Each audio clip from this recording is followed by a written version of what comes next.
यशस्वी प्रधानमंत्री आदरणीय श्री नरेंद्र मोदी जी का आगमन हुआ है। मैं इस अवसर पर प्रदेशवासियों की ओर से,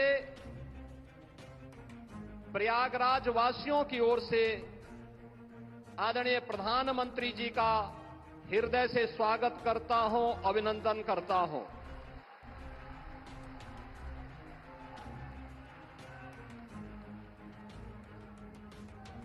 आदरणीय प्रधानमंत्री जी का आगमन आज मां गंगा, यमुना और सरस्वती की त्रिवेणी में पूजा अनुष्ठान के उपरांत 2025 के महाकुंभ प्रयागराज के शुभारंभ की दृष्टि से संपूर्ण सनातन धर्मावलंबियों, देश और दुनिया के अंदर भारत के प्रति अनुराग रखने वाले सभी श्रद्धालु जनों के लिए अत्यंत महत्वपूर्ण है। हजारों करोड़ रुपए की परियोजनाओं की सौगात लेकर के उनका लोकार्पण आज आदरणीय प्रधानमंत्री जी के कर कमलों से यहां पर होने जा रहा है, जिसमें पहली बार 2019 के प्रयागराज कुंभ में प्रधानमंत्री जी की ही प्रेरणा से, उनके मार्गदर्शन और उनके आदेश पर सैकड़ों वर्षों के बाद श्रद्धालु जनों को अक्षय वट के दर्शन हुए थे। इस बार आदरणीय प्रधानमंत्री जी के ही मार्गदर्शन में अक्षय वट कॉरिडोर का भी आज उद्घाटन होने जा रहा है। बड़े हनुमान जी, जिनका अभिषेक करने के लिए मां गंगा प्रतिवर्ष आती है, बड़े हनुमान जी मंदिर का भी कॉरिडोर का लोकार्पण आज आदरणीय प्रधानमंत्री जी के कर कमलों से होने जा रहा है।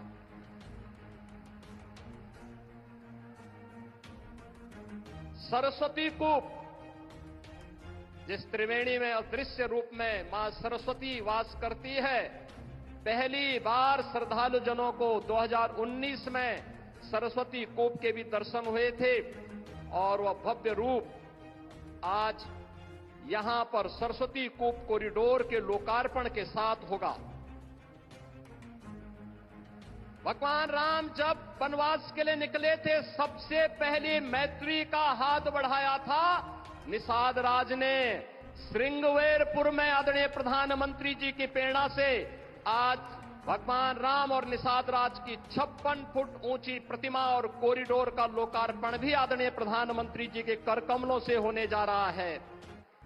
और दुनिया की सबसे पहली गुरुकुल, वनवास के समय सबसे पहले जिस ऋषि आश्रम में रह करके भगवान राम ने आशीर्वाद प्राप्त करके निस्सरहीन करो मही भुज उठाए प्रण कीन का संकल्प लिया था, ऐसे महर्षि भारद्वाज आश्रम के कॉरिडोर का भी लोकार्पण आदरणीय प्रधानमंत्री जी के द्वारा आज यहां पर किया जा रहा है।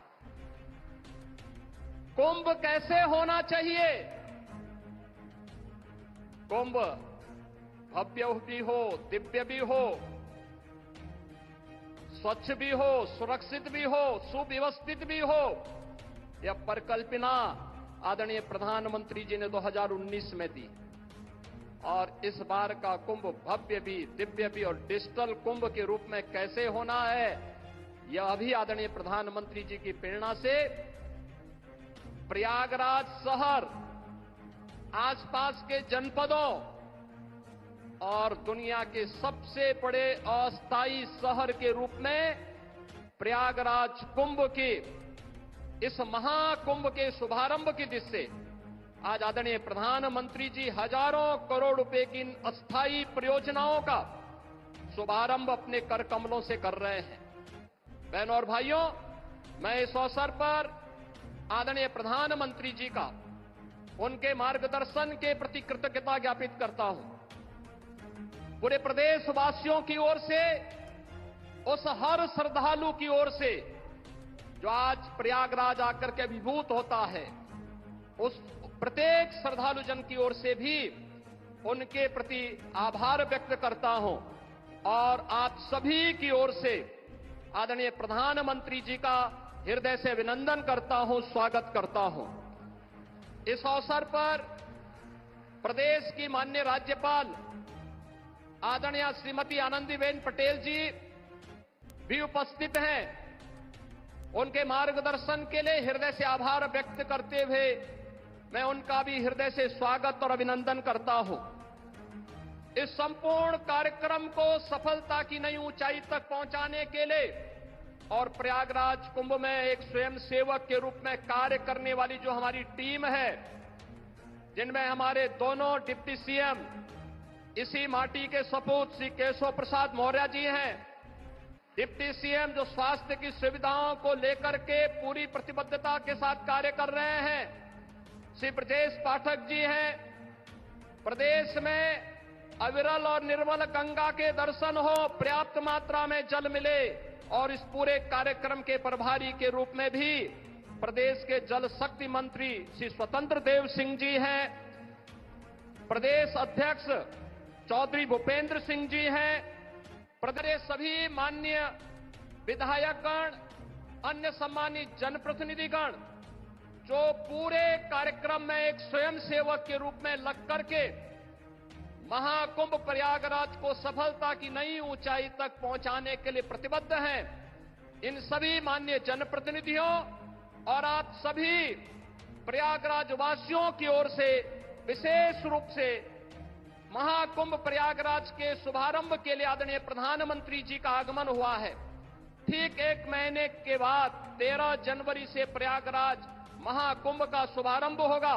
आदरणीय प्रधानमंत्री जी का इस अवसर पर मैं एक बार फिर से आप सभी प्रयागराज वासियों की ओर से, उत्तर प्रदेश वासियों की ओर से हृदय से स्वागत और अभिनंदन करते हुए अपनी वाणी को विराम देता हूं।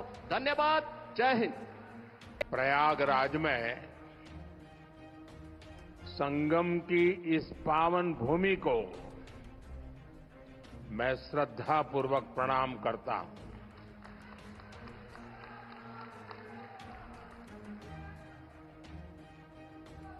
महाकुंभ में पधार रहे सभी साधु संतों को भी नमन करता हूं। महाकुंभ को सफल बनाने के लिए दिन रात परिश्रम कर रहे कर्मचारियों का, श्रमिकों और सफाई कर्मियों का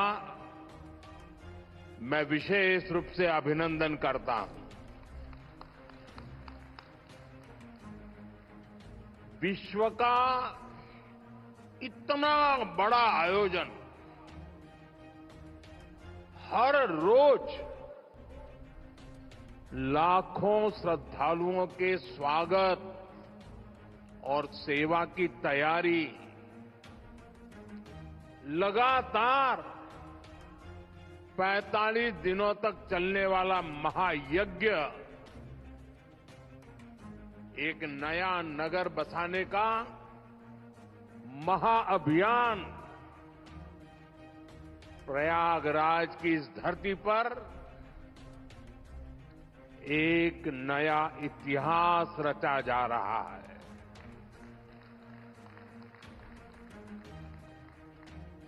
अगले साल महाकुंभ का आयोजन देश की सांस्कृतिक आध्यात्मिक पहचान को नए शिखर पर स्थापित करेगा। और मैं तो बड़े विश्वास के साथ कहता हूं, बड़ी श्रद्धा के साथ कहता हूं, अगर मुझे इस महाकुंभ का वर्णन एक वाक्य में करना हो तो मैं कहूंगा, ये एकता का ऐसा महायज्ञ होगा जिसकी चर्चा पूरी दुनिया में होगी।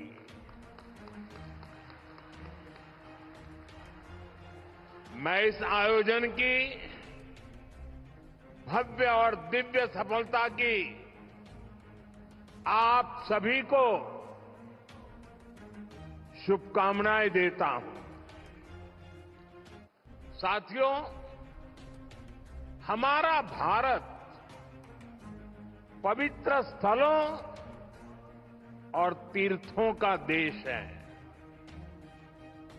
ये गंगा, यमुना, सरस्वती, कावेरी, नर्मदा जैसी अनगिनत पवित्र नदियों का देश है। इन नदियों के प्रवाह की जो पवित्रता है, इन अनेकानेक तीर्थों का जो महत्व है, जो महात्म्य है, उनका संगम, उनका समुच्चय, उनका योग, उनका संयोग, उनका प्रभाव, उनका प्रताप, ये प्रयाग है।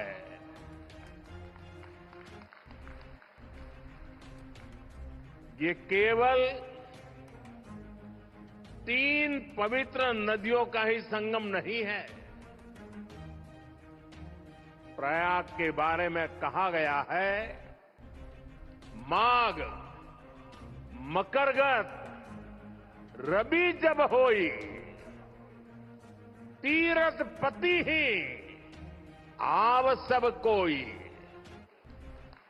अर्थात जब सूर्य मकर में प्रवेश करते हैं, सभी दैवीय शक्तियां, सभी तीर्थ, सभी ऋषि, महर्षि, मनीषी प्रयाग में आ जाते हैं। ये वो स्थान है जिसके प्रभाव के बिना पुराण पूरे नहीं होते।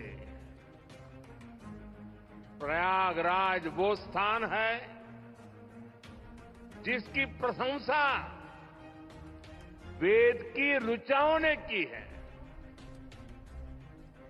भाइयों बहनों, प्रयाग वो है जहां पग पग पर पवित्र स्थान है, जहां पग पग पर पुण्य क्षेत्र है।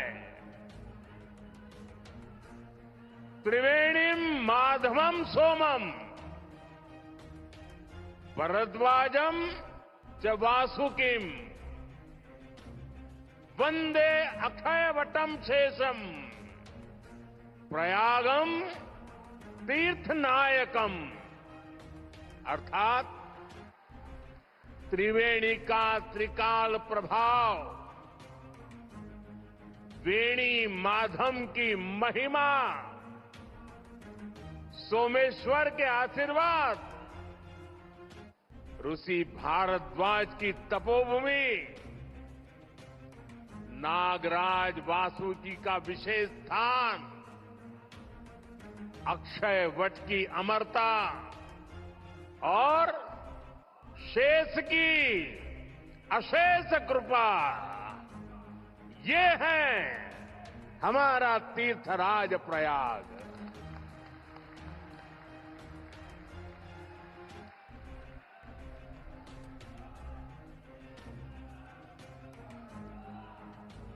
तीर्थराज प्रयाग यानी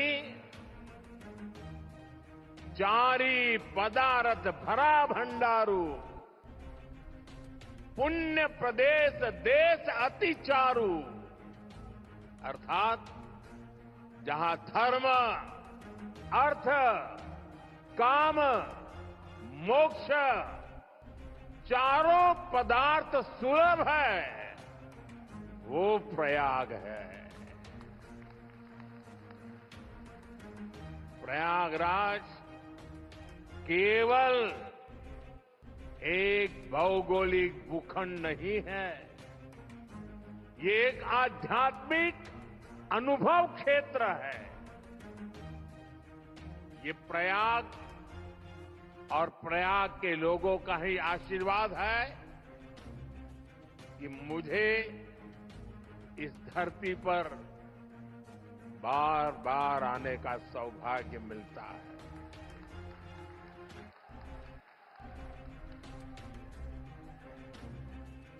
पिछले कुंभ में भी मुझे संगम में स्नान करने का सौभाग्य मिला था और आज इस कुंभ के आरंभ से पहले मैं एक बार फिर मां गंगा के चरणों में आकर के आशीर्वाद प्राप्त करने का सौभाग्य प्राप्त किया। आज मैंने संगम घाट के लेटे हुए हनुमान जी के दर्शन किए, अक्षय वट वृक्ष का आशीर्वाद भी प्राप्त किया। इन दोनों स्थलों पर श्रद्धालुओं की सहूलियत के लिए हनुमान कॉरिडोर और अक्षय वट कॉरिडोर का निर्माण हो रहा है। मैंने सरस्वती कूप रीडेवलपमेंट प्रोजेक्ट की भी जानकारी ली। आज यहां हजारों करोड़ रुपए के प्रोजेक्ट का लोकार्पण हुआ है। मैं इसके लिए आप सबको बधाई देता हूं। साथियों, महाकुंभ हजारों वर्ष पहले से चली आ रही हमारे देश की सांस्कृतिक आध्यात्मिक यात्रा का पुण्य और जीवंत प्रतीक है। एक ऐसा आयोजन जहां हर बार धर्म, ज्ञान, भक्ति और कला का दिव्य समागम होता है। हमारे यहां कहा गया है, दश तीर्थ सहस्त्राणि तीस्र कोट्यस्तथा अपराहा सम आगच्छन्ति माध्यातु प्रयागे भरतर्षभ। अर्थात संगम में स्नान से करोड़ों तीर्थ के बराबर पुण्य मिल जाता है।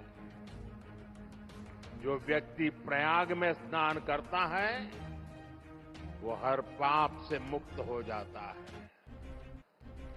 राजा महाराजाओं का दौर हो या फिर सैकड़ों वर्षों की गुलामी का कालखंड,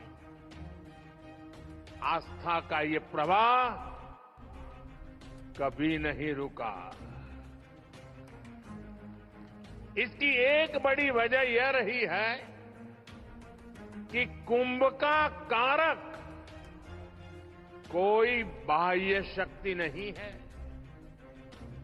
किसी बाहरी व्यवस्था के बजाय कुंभ मनुष्य के अंतर मन की चेतना का नाम है। ये चेतना स्वतः जागृत होती है। यही चेतना भारत के कोने कोने से लोगों को संगम के तट तक खींच लाती है। गांव, कस्बों, शहरों से लोग प्रयागराज की ओर निकल पड़ते हैं। सामूहिकता की ऐसी शक्ति, ऐसा समागम शायद ही कहीं और देखने को मिले। यहां आकर संत महंत, ऋषि मुनि, ज्ञानी विद्वान, सामान्य मानवी सब एक हो जाते हैं। सब एक साथ त्रिवेणी में डुबकी लगाते हैं। यहां जातियों का भेद खत्म हो जाता है, संप्रदायों का टकराव मिट जाता है। करोड़ों लोग एक थे, एक विचार से जुड़ जाते हैं। इस बार भी महाकुंभ के दौरान यहां अलग अलग राज्यों से करोड़ों लोग जुटेंगे। उनकी भाषा अलग होगी, जातियां अलग होगी, मान्यताएं अलग होगी, लेकिन संगम नगरी में आकर वो सब एक हो जाएंगे। और इसलिए मैं फिर एक बार कहता हूं, ये महाकुंभ एकता का महायज्ञ है, जिसमें हर तरह के भेदभाव की आहुति दी जाती है। यहां संगम में डुबकी लगाने वाला हर भारतीय एक भारत श्रेष्ठ भारत की अद्भुत तस्वीर प्रस्तुत करता है। साथियों, महाकुंभ की परंपरा का सबसे अहम पहलू ये है कि इस दौरान देश को दिशा मिलती है। कुंभ के दौरान संतों के वाद में, संवाद में, सार्थार्थ में, शास्त्रार्थ के अंदर देश के सामने मौजूद अहम विषयों पर, देश के सामने मौजूद चुनौतियों पर व्यापक चर्चा होती है। और फिर संत जन मिलकर राष्ट्र के विचारों को एक नई ऊर्जा देते थे, नई राह भी दिखाते थे। संत महात्माओं ने देश से जुड़े कई महत्वपूर्ण निर्णय कुंभ जैसे आयोजन स्थल पर ही लिए हैं। जब संचार के आधुनिक माध्यम नहीं थे, तब कुंभ जैसे आयोजनों ने बड़े सामाजिक परिवर्तनों का आधार तैयार किया था।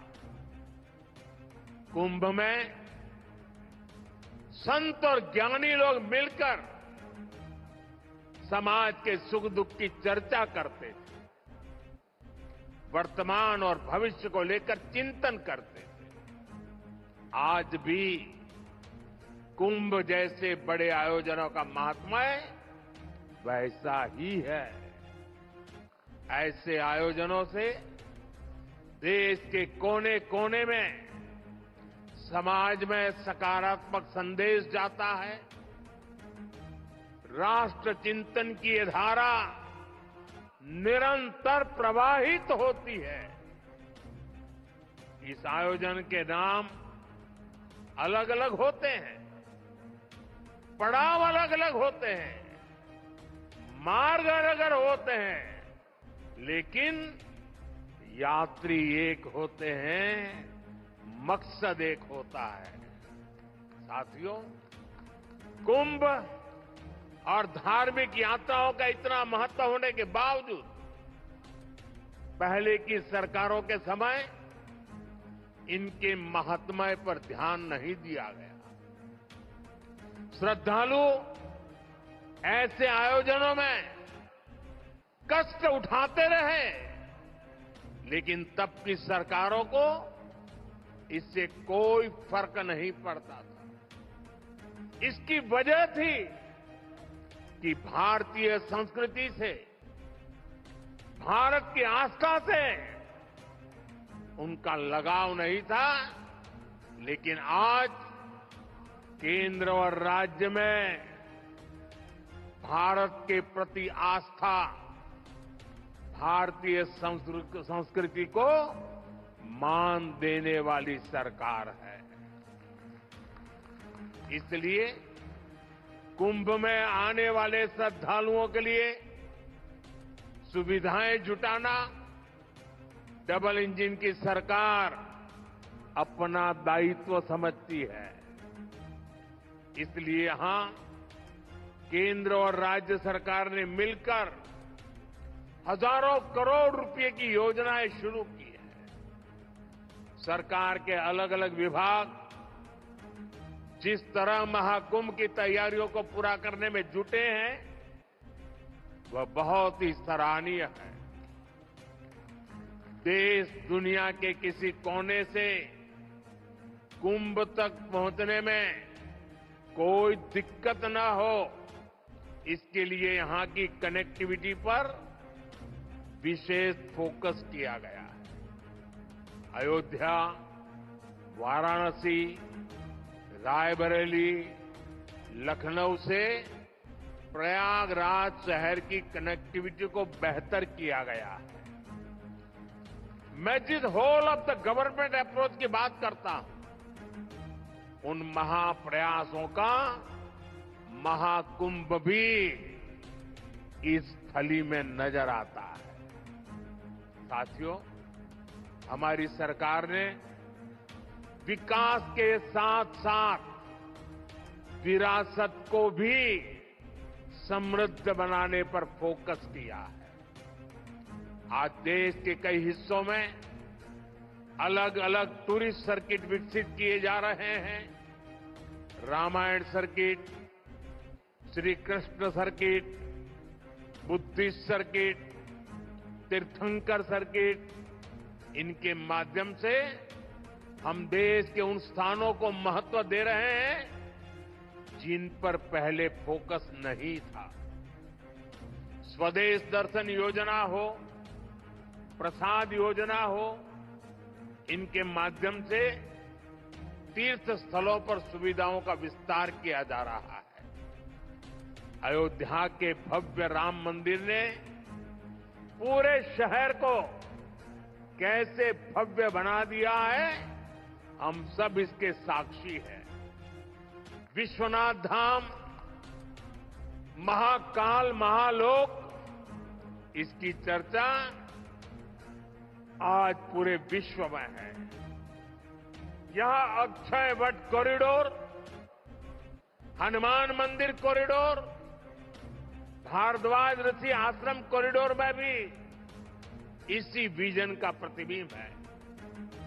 श्रद्धालुओं के लिए सरस्वती कूप, पातालपुरी, नागवासुकी, द्वादश माधव मंदिर का कायाकल्प किया जा रहा है। साथियों, हमारा ये प्रयागराज निषाद राज की भी भूमि है। भगवान राम के मर्यादा पुरुषोत्तम बनने की यात्रा में एक महत्वपूर्ण पड़ाव श्रृंगवेरपुर का भी है। भगवान राम और केवट का प्रसंग आज भी हमें प्रेरित करता है। केवट ने अपने प्रभु को सामने पाकर उनके पैर धोए थे, उन्हें अपनी नाव से नदी पार कराई। इस प्रसंग में श्रद्धा का अनन्य भाव है। इसमें भगवान और भक्त की मित्रता का संदेश है। इस घटना का ये संदेश है कि भगवान भी अपने भक्त की मदद ले सकते हैं। प्रभु श्री राम और निषाद राज की इसी मित्रता के प्रतीक के रूप में श्रृंगवेरपुर धाम का विकास किया जा रहा है। भगवान राम और निषाद राज की प्रतिमा भी आने वाली पीढ़ियों को समता और समरसता का संदेश देती रहेगी। साथियों, कुंभ जैसे भव्य और दिव्य आयोजन को सफल बनाने में स्वच्छता की बहुत बड़ी भूमिका है। महाकुंभ की तैयारियों के लिए नमामि गंगे कार्यक्रम को तेजी से आगे बढ़ाया गया है। प्रयागराज शहर के सैनिटेशन और वेस्ट मैनेजमेंट पर फोकस किया गया है। लोगों को जागरूक करने के लिए गंगा दूत, गंगा प्रहरी और गंगा मित्रों की नियुक्ति की गई है। इस बार कुंभ में 15,000 से ज्यादा मेरे सफाई कर्मी भाई बहन कुंभ की स्वच्छता को संभालने वाले हैं। मैं आज कुंभ की तैयारी में जुटे अपने सफाई कर्मी भाई बहनों का अग्रिम आभार भी व्यक्त करूंगा। करोड़ों लोग यहां पर जिस पवित्रता, स्वच्छता, आध्यात्मिकता के साक्षी बनेंगे, वो आपके योगदान से ही संभव होगा। इस नाते यहां हर श्रद्धालु के पुण्य में आप भी भागीदार बनेंगे। जैसे भगवान कृष्ण ने झूठे पत्तल उठाकर संदेश दिया था कि हर काम का महत्व है, वैसे ही आप भी अपने कार्यों से इस आयोजन की महानता को और बड़ा करेंगे।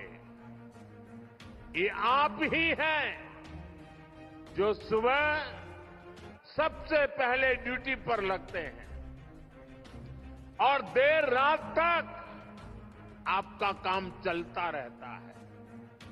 2019 में भी कुंभ आयोजन के समय यहां की स्वच्छता की बहुत प्रशंसा हुई थी। जो लोग हर 6 वर्ष पर कुंभ या महाकुंभ स्नान के लिए जाते हैं, उन्होंने पहली बार इतनी साफ सुंदर व्यवस्था देखी थी। इसलिए आपके पैर धुलकर मैंने अपनी कृतज्ञता दिखाई थी। हमारे स्वच्छता कर्मियों के पैर धोने से मुझे जो संतोष मिला था, वो मेरे लिए जीवन भर का यादगार अनुभव बन गया है। साथियों, कुंभ से जुड़ा एक और पक्ष है जिसकी चर्चा उतनी नहीं हो पाती। ये पक्ष है कुंभ से आर्थिक गतिविधियों का विस्तार। हम सभी देख रहे हैं कैसे कुंभ से पहले इस क्षेत्र में आर्थिक गतिविधियों में तेजी आ रही है। लगभग 1.5 महीने तक संगम किनारे एक नया शहर बसा रहेगा, जहां हर रोज लाखों की संख्या में लोग आएंगे। पूरी व्यवस्था बनाए रखने के लिए प्रयागराज में बड़ी संख्या में लोगों की जरूरत पड़ेगी। 6,000 से ज्यादा हमारे नाविक साथी, हजारों दुकानदार साथी, पूजा पाठ और स्नान ध्यान कराने में मदद करने वाले सभी का काम बहुत बढ़ेगा। यानी यहां बड़ी संख्या में रोजगार के अवसर तैयार होंगे। सप्लाई चेन को बनाए रखने के लिए व्यापारियों को दूसरे शहरों से सामान मंगाने पड़ेंगे। प्रयागराज कुंभ का प्रभाव आसपास के जिलों पर भी पड़ेगा। देश के दूसरे राज्यों से आने वाले श्रद्धालु ट्रेन या विमान की सेवाएं लेंगे।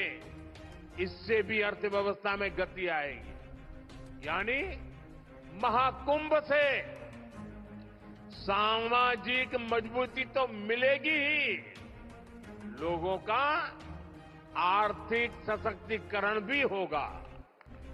साथियों, महाकुंभ 2025 का आयोजन जिस दौर में हो रहा है, वो टेक्नोलॉजी के मामले में पिछले आयोजन से बहुत आगे है। आज पहले की तुलना में कई गुना ज्यादा लोगों के पास स्मार्टफोन है।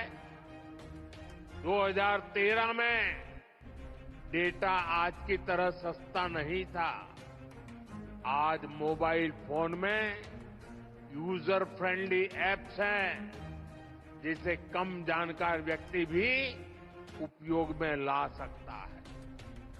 थोड़ी देर पहले अभी मैंने कुंभ सहायक चैटबॉट को लॉन्च किया है। पहली बार कुंभ आयोजन में एआई, आर्टिफिशियल इंटेलिजेंस और चैटबॉट का प्रयोग होगा। एआई चैटबॉट 11 भारतीय भाषाओं में संवाद करने में सक्षम है। मेरा ये भी सुझाव है कि डेटा और टेक्नोलॉजी के इस संगम से ज्यादा लोगों को जोड़ा जाए। जैसे महाकुंभ से जुड़ी फोटोग्राफी कंपटीशन का आयोजन किया जा सकता है। महाकुंभ को एकता के महायज्ञ के रूप में दिखाने वाली फोटोग्राफी की प्रतियोगिता रखी जा सकते हैं। इस पहल से युवाओं में कुंभ का आकर्षण बढ़ेगा। कुंभ में आने वाले ज्यादातर श्रद्धालु इसमें हिस्सा लेंगे। जब ये तस्वीरें सोशल मीडिया पर पहुंचेगी तो कितना बड़ा कैनवास तैयार होगा, इसकी कल्पना नहीं कर सकते। इसमें कितने रंग, कितनी भावनाएं मिलेगी, ये गिन पाना मुश्किल होगा। आप आध्यात्म और प्रकृति से जुड़ी किसी प्रतियोगिता का आयोजन भी कर सकते हैं। साथियों, आज देश एक साथ विकसित भारत के संकल्प की तरफ तेजी से बढ़ रहा है। मुझे विश्वास है कि इस महाकुंभ से निकली आध्यात्मिक और सामूहिक शक्ति हमारे इस संकल्प को और मजबूत बनाएगी। महाकुंभ स्नान ऐतिहासिक हो, अविस्मरणीय हो, मां गंगा, मां यमुना और मां सरस्वती की त्रिवेणी से मानवता का कल्याण हो, हम सबकी यही कामना है। संगम नगरी में आने वाले हर श्रद्धालु को मैं शुभकामनाएं देता हूं। आप सबका भी मैं हृदय से बहुत बहुत धन्यवाद करता हूं। मेरे साथ बोलिए, भारत माता की, भारत माता की, भारत माता की, गंगा माता की, गंगा माता की, गंगा माता की। बहुत बहुत धन्यवाद।